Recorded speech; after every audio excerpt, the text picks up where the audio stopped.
vit encore dans un environnement économique où l'inflation peut être un enjeu, elle peut augmenter, surtout dans un phénomène où on ramène de la fabrication de proximité, où il y a un manque d'énergie, on pourrait avoir plusieurs postes budgétaires augmentés. Cependant, dans l'équation, on doit aussi prendre l'innovation, la technologie. Pourquoi j'en parle? C'est qu'en ce moment, il se passe une révolution, c'est la croissance au niveau du taux d'adoption de l'intelligence artificielle. Et on commence à voir justement des petites pousses qui montrent que vraiment, ça va changer le monde du travail, ça va bouleverser la productivité.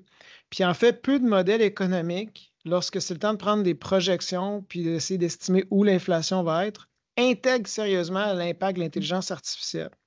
C'est ce qu'on va parler dans les prochaines minutes. La déflation technologique, c'est pas quelque chose de nouveau. Adam Smith n'en parlait pas, mais je vais vous donner juste un exemple banal, peut-être pour mieux illustrer.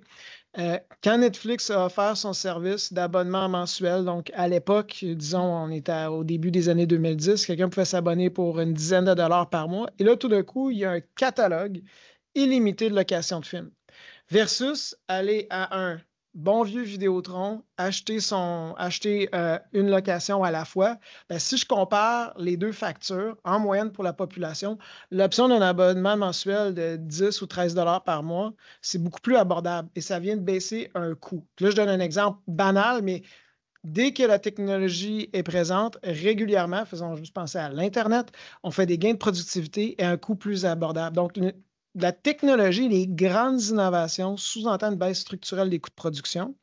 Puis, en référence avec l'intelligence artificielle, l'automatisation massive de tâches, bien, ça a une valeur ajoutée énorme parce qu'en plus d'avoir un coût plus bas, ben, on a un gain de productivité.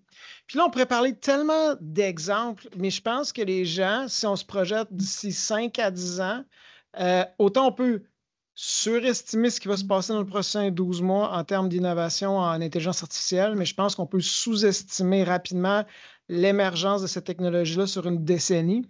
Bien, donner quelques couleurs, il y a plusieurs sociétés en ce moment qui investissent beaucoup dans des robots humanoïdes pour faire, entre autres, des tâches manufacturières. Donc oui, on a une crainte avec le phénomène de ramener de la fabrication, mais les robots manufacturiers ont un impact en termes de gain de productivité puis de coûts. Et plus que l'innovation va avancer, plus qu'on va voir les coûts baisser.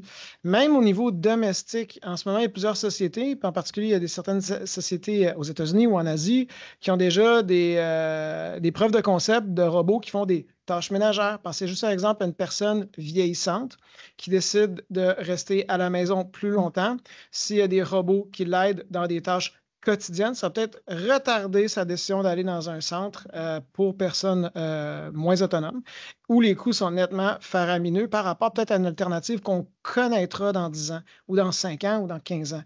On est encore dans des projections, c'est spéculatif, mais lorsqu'on regarde à l'augmentation des coûts à long terme, il faut prendre en compte que peut-être, on va avoir des grandes surprises au niveau de l'innovation technologique.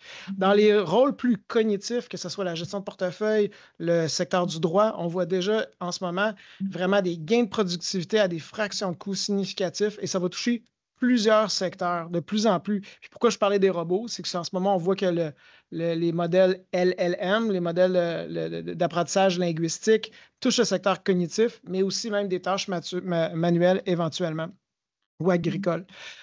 Pourquoi la technologie est souvent sous-estimée? Ben, c'est pas évident. C'est pas que les économistes manquent de talent ou de vision. C'est que les modèles de croissance économique, ça peut prendre vraiment du temps. Et des fois, la courbe va ressembler plus à un bâton d'hockey, fait que ça va être stable et tout d'un coup, c'est une innovation qui change complètement la donne.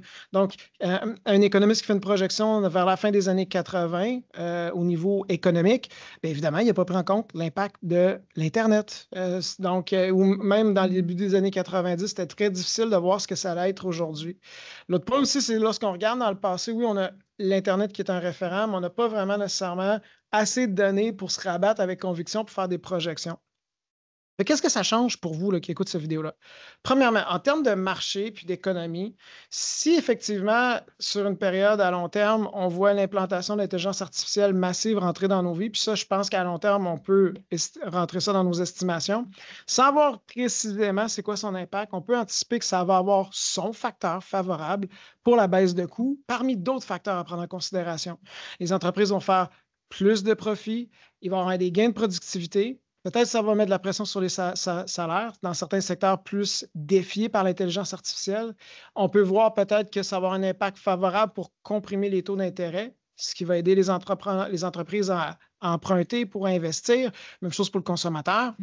Et finalement, en termes d'investissement boursier, moi, ce que je dis aux gens, je dis observez les entreprises dans tous les secteurs même traditionnels, lesquelles font preuve d'innovation, ont des budgets massifs de recherche et développement pour implanter l'intelligence artificielle.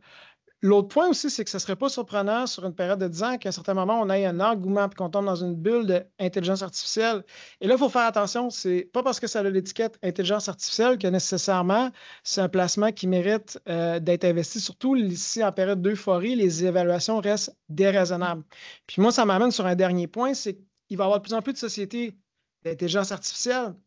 Mais est-ce que c'est une interface qui s'appuie sur une colonne vertébrale comme OpenAI, comme le service de Facebook, de Meta, Llama, qui pourrait être dérangé? Donc, de plus en plus, on a des sociétés d'innovation en intelligence artificielle qui s'appuient sur des sources externes.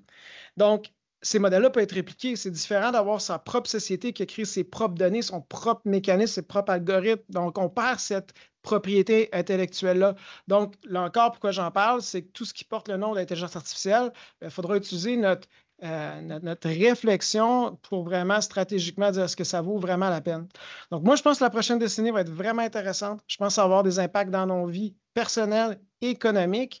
Et sans pouvoir vraiment faire des prédictions puis savoir exactement ça de quoi l'impact, il faudra rester au courant parce que je pense qu'en tant qu'investisseur, ça devrait influencer notre processus décisionnel. Je vous remercie. On se dit à la semaine prochaine.